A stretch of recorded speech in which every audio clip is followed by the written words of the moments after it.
नमस्कार। विश्व प्रसिद्ध बरगढ़ धनुयात्रा वसुदेव भूमिका अभिनय करथिले 2022 मसीहार 3 वर्ष धरी पुनराय 2025 मसीह पुनर्चयन है पुनराय वसुदेव भूमिका अभिनय करुछि। विश्व प्रसिद्ध बरगढ़ धनुयात्रा कार्यक्रम सरी जाइछि। मासाधिक काल आखड़ा एवं तत्सहित 11 दिन बरगढ़ मथुरा नगरी रे परिगणित है। अमापाली गोपुर रूपे परिगणित है। आउ जीरा नदी पारंपरिक जमुना नदी रे परिगणित है। अनेक स्मृति आउ अनुभूति साहित्य रही। आउ आज एक विशेष मुहूर्त रे मुझे निरोला रे बसछि मो घरे अनेक दर्शकों स्नेह पाई, श्रद्धा पाई, भल पाइबा पाई एवं आज हठात मो घर को मोर जड़े शुभेच्छु मोर सान भाई आज हठात पहुंची आछंती एवं तांको सहित कथबार्ता पाई मोर गोटे स्वतः इच्छा होची। तो तांको मु प्रथमे आपण मान सहित परिचय करेबी। से होचंती जहांकर स्नेह श्रद्धा भल पाइबा को पाथ्य करी बणमल्ली बणरे फुटी झड़ी जाए न जाए आज विश्व दरबार रे पूजित विदित और अभिनंदित होइछि। से स्वर्गत भगवान साहू छिंदेकेला जो उच्च मानर कलाकार जहांकर प्रेरणा पाई जहांकर स्वरचित संलाप रे मनोज कुमार साहू आज विश्व प्रसिद्ध बरगढ़ धनुयात्रा रे वसुदेव और से स्वर्गत भगवान साहूंकर सुपुत्र मो सहित आज मो घरे अछंती श्रीजुक्त पतित बाबन साहू जड़े शिक्षाविद नुआपड़ा जिलार मुंडापला हाईस्कूल प्रधान शिक्षक उच्च मानर कलाकार तांको सहित मु आपण मानकर परिचय करैबी एवं किछि कथावार्ता पई पति भाई मो घर को आछंती तो तांको सहित मु अंतरंग आलाप आलोचना करबी। पति भाई शुभेच्छा शुभकामना। भाई नमस्कार। सब नमस्कार नमस्कार। आ बहुत दिन पर एमती गोटे शुभ मुहूर्त आसी आपन सहित कथबार्ता किसी भाव विनिमय हाँपाई अनेक व्यस्तबहुल जीवन भितर मु समय एमती हो जाए आपण सहित भेटी पारुनी किंतु आज गोटे समय आसचे आपण सहित किसी कथबार्ता हाँपाई। तो निश्चित भाव में भाई यही माटीर गर्व ये छिंदेकेला माटीर गर्व जे विश्व प्रसिद्ध धनुयात्रा रे आपण वसुदेव भूमिका द्वितीय थर पाई अभिनय करिसंती। गाँव आरंभ करिकी विश्व प्रसिद्ध धनुयात्रा पर्यंत सर्वप्रथम गोटे कथा मुझे जानवा चाहिए मुना भाई प्रथम थर आपण तो वसुदेव भूमिका अभिनय कले सेतिकी आमको हाँ जड़े कलाकार भल कलाकार से विश्व प्रसिद्ध धनुयात्रा रे वसुदेव भूमिका एथर पाइले बोली निश्चित भाव में उत्साहित थिलु आमे किंतु द्वितीय बार जितेबाला आप 2025 मसीह आपण वसुदेव भूमिका अभिनय पाइबा पाई हकदार हेले एवं सारा ओडिशा रे ई कथाटा माने पड़गला जे ए वर्ष पुणी मनोज कुमार साहू विश्व प्रसिद्ध धनुयात्रा वसुदेव भूमिका अभिनय करेंगे। यही यात्राटा केमिति थिला मु स्वतंत्र भाव में आपको पचारिबा चाहूँ प्रथम थर अलग एवं द्वितीय बार आप सिलेक्शन हवाटा कौन रहिला आ केमिति रहला जहाँकि समस्त को आश्चर्यान्वित करिछि ये जिनस आपको पाखु चाहिए। पति भाई प्रथम थर प्रथम मुझे जे आज मत जदि विश्व मंच को जे पहुंचे आज भी मोर तांकर कथा उंकी मारुछि मोर मानस पटरे सिंहरण खेलुछि माने रोमांचित होछि मोर शरीर जहांकर संलाप रे अवश्य तोर मन थिबो कि नै मु छोट थिलु तो से समय स्वर्गत पितृदेव भगवान साहू मते गोटे निरोला जगह को डाकी आ कही गोटे कथा पुआ तो भीतर गोटे प्रतिभा देखुची आ से प्रतिभा दिन परिस्फुट हम आ बणमल्ली बणरे झड़ी पड़बनी जमी आ से चिंताधारा आज से नहांती किंतु मुझे विदेही आत्मा सदगति कामना कर आशीर्वाद पाई आज मु छिंदेकेला माटी जाई विश्व प्रसिद्ध बरगढ़ धनुयात्रा वसुदेव भूमिका अभिनय कर निजक विश्वास भी करें जिते 2022 मसीह प्रथम थर पर ऑडिशन देते ସେତେଟା ମୋର ଜ୍ଞାନ ନଥିଲା, ଧନୁଯାତ୍ରା ସମ୍ବନ୍ଧୀୟ ସେଥିରେ ଜ୍ଞାନ ନଥିଲା। ଯାହା ବି ହଉ ଅନେକ ପରିଶ୍ରମ କରିଛି, ଅନେକ ଦର୍ଶକଙ୍କର ସ୍ନେହ ପାଇଛି, ଶ୍ରଦ୍ଧା ପାଇଛି ଏବଂ ଭଲ ପାଇବା ପାଇଛି। କିନ୍ତୁ ଯେତେବେଳେ 2025 ମସିହାରେ ପୁନରାୟ ଅଡିସନ ହେଲା, ମୁଁ ଯେତେବେଳେ ପ୍ରକ୍ରିୟା ଅନୁସାରେ ଚୟନ ପ୍ରକ୍ରିୟାରେ ଯୋଗଦାନ କଲି, 30 ଜଣ ପ୍ରତିଦ୍ୱନ୍ଦ୍ୱୀ ଥିଲେ, ଉଚ୍ଚ ମାନର କଳାକାର। ତାଙ୍କୁ ସାମ୍ନା କରିବା ଏତେ ସହଜ ସାପେକ୍ଷ ନଥିଲା। ନିଶ୍ଚିତ ଭାବରେ ନିଶ୍ଚିତ ଭାବରେ। ତ 2025 ମସିହାରେ ପୁନରାୟ ଯେମିତି ପାଇଲି, ସେଇ ସମୟରେ ମାନେ ଏ ଗାଁର ମାଟି, ଏ ଗାଁର ପାଣି, ଏ ଗାଁର ପବନ, ତତ୍ସହିତ ତମମାନଙ୍କର ଯୋଉ ମାନେ ଗୋଟେ ଶ୍ରଦ୍ଧା, ଭଲ ପାଇବା ମତେ ଆହୁରି ଏତେ ମାନେ ଉତ୍ସାହ, ଆନନ୍ଦ ପ୍ରଦାନ କଲା ଯାହାକି ମୁଁ ଭାଷାରେ କହିପାରୁନି। ଆଉ ବିଶେଷ କରି ଖୁସି 2025 ମସିହା। ନିହାତି ନିହାତି ଭାଇ। ତ ସେ ଯାହା ବି ହଉ ଭାଇ, ମାନେ ଦର୍ଶକ ଦେଖିଥିଲେ 2022 ମସିହାରେ ମନୋଜ କୁମାର ସାହୁଙ୍କୁ ବସୁଦେବ ଭୂମିକାରେ, ଛିଣ୍ଡେଇକେଲାର ଯୁବକ, ଛିଣ୍ଡେଇକେଲାର କଳାକାର। କିନ୍ତୁ 2025 ମସିହାରେ ପୁଣି ଦ୍ୱିତୀୟବାର ଯେତେବେଳେ ମନୋଜ କୁମାର ସାହୁ ମାନେ ବସୁଦେବ ଭୂମିକାରେ ଅଭିନୟ କଲେ, ସେଇଟା ଗୋଟେ ଅନନ୍ୟ ମାନେ ଚିନ୍ତାଧାରା ସୃଷ୍ଟି କରିଥିଲା। ଅନନ୍ୟ ଆପଣଙ୍କ ପ୍ରଥମର ଅଭିନୟ ଆଉ ଏବେର ଅଭିନୟ, 2025ର ଅଭିନୟ ଗୋଟେ ସ୍ୱତନ୍ତ୍ର ଭିନ୍ନ ଧରଣର ଥିଲା। କାହିଁକି ନା 2022 ମସିହାରୁ 22, 23, 24 ଆମେ ଦେଖିଥିଲୁ ବସୁଦେବ ଭୂମିକାରେ ମନୋଜ କୁମାର ସାହୁଙ୍କୁ, ଏବଂ 2025 ମସିହାରେ ଦ୍ୱିତୀୟବାର ଯେତେବେଳେ ସେ ସିଲେକ୍ସନ ହେଲେ, ତାପରେ ଦେଖିଲୁ ସେଇ କଳା 2022 ମସିହାର କଳା ଆଉ 2025 ମସିହାର କଳା ଭିତରେ ବହୁତ ପାର୍ଥକ୍ୟ ଥିଲା। ମାନେ ଏମିତି ଭାବରେ ବସୁଦେବ ପୁରା ମାନେ ଏମିତି ଗୋଟେ ଥିଲା ଏ ବର୍ଷର ଅଭିନୟଟା ଆପଣଙ୍କର, ଯାହାକି ହୃଦୟକୁ ଗୋଟେ ଅନ୍ୟ ପ୍ରକାର ବାର୍ତ୍ତା ଦେଉଥିଲା, ସମସ୍ତ କଳାକାର ମାନଙ୍କୁ ଗୋଟେ ଅନ୍ୟ ପ୍ରକାର ବାର୍ତ୍ତା, ସ୍ୱତନ୍ତ୍ର ଭାବରେ ବସୁଦେବ ଓହ୍ଲେଇ ଆସିଛନ୍ତି ସେଇ ପୌରାଣିକ ଯୁଗର ଭଳିଆ ଲାଗୁଥିଲା।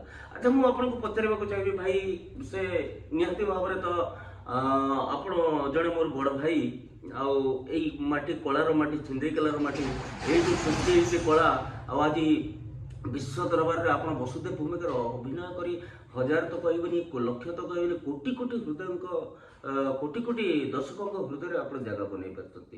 ତ ଭାଇ ଗୋଟେ ଛୋଟିଆ କଥା ଆପଣଙ୍କ ଠାରୁ ଜାଣିବାକୁ ଚାହିଁବି, ଶୀତ ମାସରେ ନିଶ୍ଚିତ ଭାବରେ ଭାଇ, ଏଇଟା ମାନେ ତୁମ ସାନ ଭାଇ ନିଶ୍ଚିତ ଭାବରେ, ଆଉ ଏ ଦର୍ଶକ ମାନଙ୍କର ସ୍ନେହ ଶ୍ରଦ୍ଧା ମୋ ଉପରେ ରହିଛି।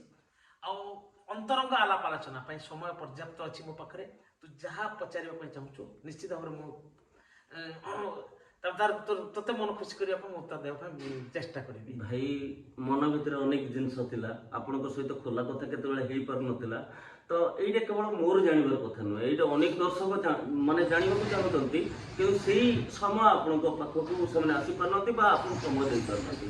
ତ ଗୋଟିଏ କଥା, ଯୋଉ ଧନୁଯାତ୍ରାର ଯେତେବେଳେ ଗୋଟିଏ ମାନେ ଅସୁଶୀଳ ସମସ୍ୟା ବହୁଳ ଭିନ୍ନ ସ୍ୱାଦର ଗୋଟିଏ ସ୍ୱତନ୍ତ୍ର ଦୃଶ୍ୟ କୁହାଯିବ, ଯେତେବେଳେ ଆପଣ ବସୁଦେବ ଭୂମିକାରେ ଅଭିନୟ କରି କୃଷ୍ଣଙ୍କୁ ଧରିକି ରାତିରେ ଯୋଉ ପାଣି ଭିତରେ, ଆପଣ ନଦୀ ଭିତରେ ଯାଉଥିଲେ, ସେଇ ଦୃଶ୍ୟଟା ଦର୍ଶକଙ୍କ ହୃଦୟକୁ ପୁରା ବିଗଳିତ କରି ପକାଉଥିଲା। ସେଇ ବିଷୟରେ ଆପଣ କିଛି କୁହନ୍ତୁ। ନିଶ୍ଚିତ ଭାବରେ ପତି ଭାଇ, ଏକ ନିଆରା ଚରିତ୍ର, ବସୁଦେବର ଚରିତ୍ର ଏକ ନିଆରା ଚରିତ୍ର, ଏବଂ ତାକୁ ମୁଁ ହୃଦୟତାର ସହିତ ଗ୍ରହଣ କରେ। ଏବଂ ଯେତେବେଳେ ପର୍ଯ୍ୟନ୍ତ ମୁଁ ନିଜକୁ ନିଜେ ଭାବିଛି ମୁଁ ବସୁଦେବ, ମୁଁ ବରଗଡ଼ର ମନୋଜ କୁମାର ସାହୁ ନୁହେଁ, ମୁଁ ମଥୁରା ନଗରୀର ବସୁଦେବ। ଆଉ କାରାଗାରରେ ବନ୍ଦୀ ହେଇ ଯେତେବେଳେ କୃଷ୍ଣଙ୍କର ଜନ୍ମ ହୁଏ, ପାରମ୍ପରିକ ଜିରା ନଦୀ ଯେତେବେଳେ ଯମୁନା ନଦୀରେ ପରିଗଣିତ ହେଇଯାଏ, ଭାବ ବିହଳି ହେଇଯାଏ ମୋର ମନ ପ୍ରାଣ, ଆଉ ମୁଁ ନିଜକୁ ନିୟନ୍ତ୍ରିତ କରିପାରେ ନା, ଭିଜିଯାଏ ସେଇ ବସୁଦେବ ଭୂମିକାରେ। ଆଉ ସେ ନଦୀର ପାଣିରେ ଯିବା କଥାଟା ଆଜି ଅନେକଙ୍କର ପ୍ରଶ୍ନ ଭିତରେ ଉଙ୍କି ମାରୁଛି ସେଇ ପ୍ରଶ୍ନଟା। ଆଉ ସେଇ ସମୟରେ ମଧ୍ୟ ଅନେକ ଦର୍ଶକଙ୍କର ଚିନ୍ତାଧାରା ଯେ ଏତେ ରାତ୍ରି ପ୍ରାୟ ପାଖାପାଖି 10:30, 11ଟା, ଜିରା ନଦୀର ସେ ପାଣି ଭିତରେ ମତେ ପଶିବାକୁ ହୁଏ। ତ ଅତି ମୁଁ ତ ଗୋଟେ ମଣିଷ ନା, ଡିସେମ୍ବର ମାସ ଶୀତ ରାତ୍ରି, ମତେ ବି ଶୀତ ହଉଥିବ ନିଶ୍ଚିତ, କିନ୍ତୁ ମାନେ କୋଟି ଜନତାଙ୍କର ଭଲ ପାଇବା ତାଙ୍କ ଭିତରେ ଥିବା, ତାଙ୍କ ଭିତରେ ମାନେ ମୋର ମାନେ ଏ ଅଧଘଣ୍ଟା କିମ୍ବା ଘଣ୍ଟେକର ଦୃଶ୍ୟ, ମାନେ ମୁଁ ଯଦି କୋଟି ମଣିଷକୁ ସମଗ୍ର ବିଶ୍ୱକୁ ଯଦି ଉତ୍ସାହିତ କରିପାରେ, তাহলে সেটা তো নিজের গোটে মোর মনକୁ মানে স্ট্রং করে ନିହାତି ନିହାତି। তৎ সহিত কেবল যে মনକୁ ମୁଁ স্ট্রং କରିଦେବି କି ମୋର ଶରୀରକୁ ମୁଁ ସ୍ଟ୍ରଙ୍ଗ କରିଦେବି ମାନେ ନୁହେଁ, କିନ୍ତୁ ବିଭୁ କୃପା ନିଶ୍ଚିତ ଭାବରେ ମୋ ଉପରେ ଥାଏ ଯେ ଶଙ୍ଖ ଚକ୍ର ଗଦା ପଦ୍ମଧାରୀ ଚରିତ୍ରରେ ବରଂ ହେଉ ମୁଁ ଯେତେବେଳେ କୃଷ୍ଣଙ୍କୁ ଧରିକିରି ଯାଉଛି, କୃଷ୍ଣ ଯେତେବେଳେ ଜନ୍ମ ହେଲେ ଷଷ୍ଠ ପୁତ୍ର ଗୋଟି ଗୋଟି ଷଡ଼ ପୁତ୍ର ନିଧନ ହେଲେ କଂସଙ୍କର ହାତରେ, ସପ୍ତମ ପୁତ୍ର ଅଦୃଶ୍ୟ ହେଲା, ଅଷ୍ଟମ ପୁତ୍ର ଯେତେବେଳେ ଜନ୍ମ ହେଲେ ଦେବକୀ ଚେତାଶୂନ୍ୟ ଅବସ୍ଥାରେ ପଡ଼ିଛନ୍ତି। এই ସମୟରେ ମୁଁ ବିବ୍ରତ ହେଇଯାଉଛି ମାନସିକ ସ୍ତରରେ, ଚିନ୍ତା କରୁଛି ଏ ପ୍ରଭୁ କଣ କରିବି ମୋର ଅଷ୍ଟମ ପୁତ୍ର ସନ୍ତାନକୁ। ପୁଣି କଂସ ଶୁଣିବ ଯେତେବେଳେ ରୁଦ୍ଧ କାରାଗାରକୁ ଛୁଟି ଆସିବ ଏବଂ ମୋ ସମ୍ମୁଖରେ ପୁଣି ଅଷ୍ଟମ ପୁତ୍ର ନିଧନ, କେତେ ସହିବି, କେତେ ନିର୍ଯାତିତ ହେବେ। ତ এই କଥା ଯେତେବେଳେ ଚିନ୍ତା କରୁଛି ସ୍ୱୟଂ ଆବିର୍ଭାବ ହୁଅନ୍ତି ଶଙ୍ଖଚକ୍ର ଗଦା ପଦ୍ମଧାରୀ ବିଷ୍ଣୁ ଏବଂ ବିଭିନ୍ନ ଡାଇଲଗ ମାଧ୍ୟମରେ ସେଟା କହନ୍ତି ବସୁଦେବ। ମାନେ ସେତେବେଳେ ଆପଣ ମନୋଜ କୁମାର ସାହୁ ହିସାବରେ ନଥାନ୍ତି, ସମ୍ପୂର୍ଣ୍ଣ ଭାବରେ ମୁଁ ବସୁଦେବ। ଭାବରେ ତମେ ବିଶ୍ୱ ପ୍ରସିଦ୍ଧ ଧନୁଯାତ୍ରାର ବର୍ତ୍ତମାନ ବସୁଦେବ, ଏଇଟା ସାରା ବିଶ୍ୱ ଦେଖିଛି। କିନ୍ତୁ ମୁଁ କହିବି ତମେ ଛିଣ୍ଡେଇଗଲା ମାଟିର ସନ୍ତାନ। ଆଉ ଯେତେବେଳେ ଆମେ ଗାଁରେ ଅଭିନୟ କରୁ, କୌଣସି ନାଟକ ଅଭିନୟ କଲାବେଳେ ସେତେବେଳେ ତମେ କ୍ୟାରେକ୍ଟର ରୋଲରେ ଅଭିନୟ କରିକି ଦର୍ଶକଙ୍କ ମନମୁଗ୍ଧ କରୁଥିଲ। ତାପରେ ସେତେବେଳେ ନିର୍ଦ୍ଦେଶନା ଦେଉଥିଲ, ଗାଁର ଗୋଟେ ରାବଣ ରାଜ କାର୍ଯ୍ୟକ୍ରମରେ ରାମ ଭୂମିକାରେ ଅଭିନୟ କରୁଥିଲ। ଗାଁ ମଞ୍ଚରୁ ବିଶ୍ୱ ମଞ୍ଚ, ଏହା ଭିତରେ କଣ ଆପଣ ଦେଖିଛନ୍ତି ଗାଁ ମଞ୍ଚରୁ ବିଶ୍ୱ ମଞ୍ଚ? ପତି ଭାଇ ଖୁସି ଲାଗୁଛି ଏ ପ୍ରଶ୍ନ। ନିହାତି ଭାବରେ ତୁ ଜଣେ ଉଚ୍ଚ ମାନର କଳାକାର। ଯେତେବେଳେ ପଢୁଥିବା ସମୟରେ ଗାଁରେ ଅନେକ ଡ୍ରାମା କରିଥିଲୁ, ସ୍ୱରଚିତ ଡ୍ରାମା ବି ଥିଲା, ଆଉ ସାମାଜିକ ୱାନ୍ ଡେ ପ୍ରୋଗ୍ରାମ ଯୋଉଟା କହୁଥିଲେ ସେଟା ଥିଲା ରହୁଥିଲା। ତ ସେ ଗାଁର ରିହର୍ସାଲ ଆଖଡ଼ା, ତାପରେ ବିଶେଷ କରି ଆମର 10x15x15ର ଷ୍ଟେଜ ମଞ୍ଚ ଥିଲା। ସେ ମଞ୍ଚରେ ତତ୍ ସହିତ 2010 ମସିହାରୁ ଆମର ହନୁମାନ ଜୟନ୍ତୀରେ ରାବଣ ଦରବାର କାର୍ଯ୍ୟକ୍ରମ, ମୁଁ ମୋତେ ଶ୍ରେୟ ଦେବି ସେ ହନୁମାନ ଜୟନ୍ତୀ କମିଟିକୁ, ଯେଉଁମାନେ ମୋତେ ପାଉଡର ପକେଇବା ଶିଖେଇଛନ୍ତି, ଆଉ ବିଶେଷ କରି ମହାରାଜ ହିସାବରେ ଯଶକୀର୍ତ୍ତନ ପ୍ରଧାନ ମହାରାଜ, ଆଉ ବିଶେଷ ଶ୍ରେୟ ଦେବି ମୁଁ ତାମାନେ ଆମର ବଜାରପଡ଼ା ହନୁମାନ ଜୟନ୍ତୀ କମିଟି। ତ 2010 ମସିହାରେ ମୋତେ ଯେତେବେଳେ ସେମାନେ ମାନେ ପ୍ରଥମ କରି ରାଉଣ୍ଡ ଭୂମିକାରେ ଚୟନ କଲେ, ତ ସେ ଯେଉଁ ନିଆରା ଅନୁଭୂତି ଆଜି ମୋତେ ବିଶ୍ୱ ଦରବାରରେ ପହଞ୍ଚିଛି ସତ, କିନ୍ତୁ ମୁଁ ସେ ପଛକୁ କାହିଁକି ହତାଦର କରିପାରିବି, ଯିଏ ମୋତେ ସେଇଠି। ତ ଆଜି ବି ମୁଁ ସେ ପ୍ରଣାମ କରୁଛି ସେଇ ମାନେ କର୍ମକର୍ତ୍ତା ମାନଙ୍କୁ, ଯୋଉମାନେ ମୋତେ ସୁଯୋଗ ଦେଇଥିଲେ, ସେଇମାନେ ହିଁ ରାସ୍ତା ଦେଖେଇଥିଲେ ବିଶ୍ୱ ପ୍ରସିଦ୍ଧ ଧନୁଯାତ୍ରା ପର୍ଯ୍ୟନ୍ତ। ମୋର ଶ୍ରେୟ, ଟୋଟାଲ ଶ୍ରେୟ ତାଙ୍କ ଉପରେ। ଆଚ୍ଛା ଭାଇ, ଛିଣ୍ଡେଇଗଲା ମାଟି ହଉଛି ଗୋଟେ କଳାକାରର ମାଟି। ଆଉ ଏଇ ମାଟିର ସନ୍ତାନ ଆଜି ବିଶ୍ୱ ପ୍ରସିଦ୍ଧ ଧନୁଯାତ୍ରାରେ ମାନେ ବସୁଦେବ ଭୂମିକାରେ ଅଭିନୟ କରିବେ। ନିଶ୍ଚିତ ଭାବରେ ଏଇ ଅଞ୍ଚଳର ହଜାର ହଜାର ଦର୍ଶକଙ୍କ ପାଇଁ ଆପଣଙ୍କର କଣ ବାର୍ତ୍ତା ରହିବ? ଦେଖନ୍ତୁ, ଅନେକ ପ୍ରତିଭା ଅଛି। ଛିଣ୍ଡେଇଗଲା ମାଟି ଗୋଟେ ଏମିତି ପ୍ରତିଭା ସମ୍ପନ୍ନ ମାଟି, ଏଠି ବହୁତ ପ୍ରତିଷ୍ଠିତ କଳାକାର, ଉଚ୍ଚମାନର ସୁଆଲୋଚକ, ବିଭିନ୍ନ ଧରଣର ଅନେକ ପ୍ରତିଭାପନ୍ନ ସମ୍ପନ୍ନ ବ୍ୟକ୍ତିତ୍ୱ ମଧ୍ୟ ଅଛନ୍ତି। ତ ମୁଁ ଯୁବପିଢ଼ିକୁ ପାରମ୍ପରିକ এই ପରମ୍ପରାକୁ, ସଂସ୍କୃତିକୁ, ପରମ୍ପରାକୁ ବଜାୟ ରଖିବାକୁ ପଡ଼ିବ। ଆମେ ବର୍ତ୍ତମାନର ଏଇ ଯୋଉ ଯୁଗ ଉପଯୋଗୀ ବର୍ତ୍ତମାନ ଯୋଉ ଆମେ ଏଇ ପରମ୍ପରା।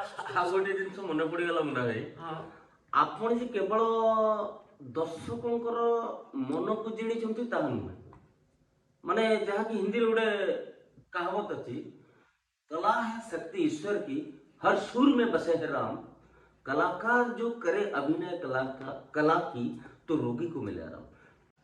ଏ ଅଞ୍ଚଳର ଲକ୍ଷ ଲକ୍ଷ ହଜାର ହଜାର ଲକ୍ଷ ଲକ୍ଷ ଦର୍ଶକ ଯେଉଁମାନଙ୍କର ଗୋଟିଏ ଆଶା ଆକାଂକ୍ଷା, ତା ନିଶ୍ଚିତ ଭାବରେ ମୁନା ଭାଇ କ୍ରେଡିଟ୍ ଯିବ ସେମାନଙ୍କ ପାଖକୁ। ଆପଣ ଅଭିନୟ କରୁଛନ୍ତି, ସ୍ୱତନ୍ତ୍ର ଅଭିନୟ କରୁଛନ୍ତି, କିନ୍ତୁ ଯେଉଁମାନଙ୍କର ଶୁଭକାମନା ଥିଲା, ଯେଉଁମାନେ ଏଇ ମାଟିର ଗୋଟେ ସନ୍ତାନ ଆଜି ରୋଲ୍ କରୁଛି ବସୁଦେବ ଭୂମିକାରେ ବୋଲି, ଯେଉଁମାନେ ଆଜି ଗର୍ବିତ, ପ୍ରକୃତରେ ଦେଖିବାକୁ ଗଲେ ଏଇ ଅଞ୍ଚଳର ହଜାର ହଜାର ଲୋକ ଗର୍ବିତ। ନିଶ୍ଚିତ ଭାବରେ ମୁଁ ଭାବୁଛି ସେଇ ଶ୍ରେୟ ସେମାନଙ୍କ ପାଖକୁ ବି ଯିବା କଥା। ନିଶ୍ଚିତ ଭାବରେ ସମ୍ପୂର୍ଣ୍ଣ ଶ୍ରେୟ ତାଙ୍କର, ସମ୍ପୂର୍ଣ୍ଣ ଶ୍ରେୟ। ଆଉ ପତି ବିଶେଷ କରି କୃଷ୍ଣ ଜନ୍ମଟା ବସୁଦେବର ଦିନଟା ଦ୍ୱିତୀୟ ଦିନଟି ଥାଏ, ଆଉ ସେ ସମୟରେ ଏଇ ଅଞ୍ଚଳରୁ ମୋ ମାଟି ଛିଣ୍ଡେଇଗଲାର ଅଞ୍ଚଳରୁ, ଏଇ ପାଖାପାଖି ଅଞ୍ଚଳରୁ ମାନେ ଅନ୍ୟ ଦିନ ଅପେକ୍ଷା ସେ ଦ୍ୱିତୀୟ ଦିନ ମୋତେ ଦେଖିବା ପାଇଁ କାରାଘରକୁ, ମଥୁରାର ଗୋଟେ ଯୋଉଟା କାରାଘର, ସେଠି ମୁଁ ଅନେକ ମାନେ ମୋର ନିଜ ଅତି ନିକଟସ୍ଥ ବନ୍ଧୁଙ୍କୁ ଦେଖେ, ଖୁସି ଲାଗେ। ଆଉ ସେ ଶ୍ରେୟ ସମ୍ପୂର୍ଣ୍ଣ ତାଙ୍କ ଉପରେ। ନିହାତି ନିହାତି।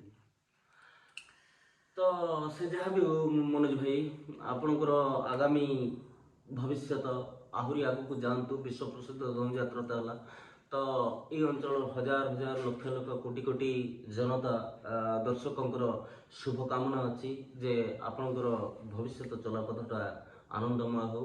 ହଜାର ହଜାର କୋଟି କୋଟି ଲକ୍ଷ ଲକ୍ଷ ଦର୍ଶକଙ୍କ ତରଫରୁ ଆପଣଙ୍କୁ ଶୁଭକାମନା। ନିଶ୍ଚିତ ଭାବେ ପତି ଭାଇ, ଆଉ ଏଇଟା ତ ରହିଛି ଆଉ 2 ବର୍ଷ ପାଇଁ ତ ମୋର ମାନେ 2000 ବନ୍ଧା ରହିଲା ଏଇଟା। ନିହାତି ନିହାତି।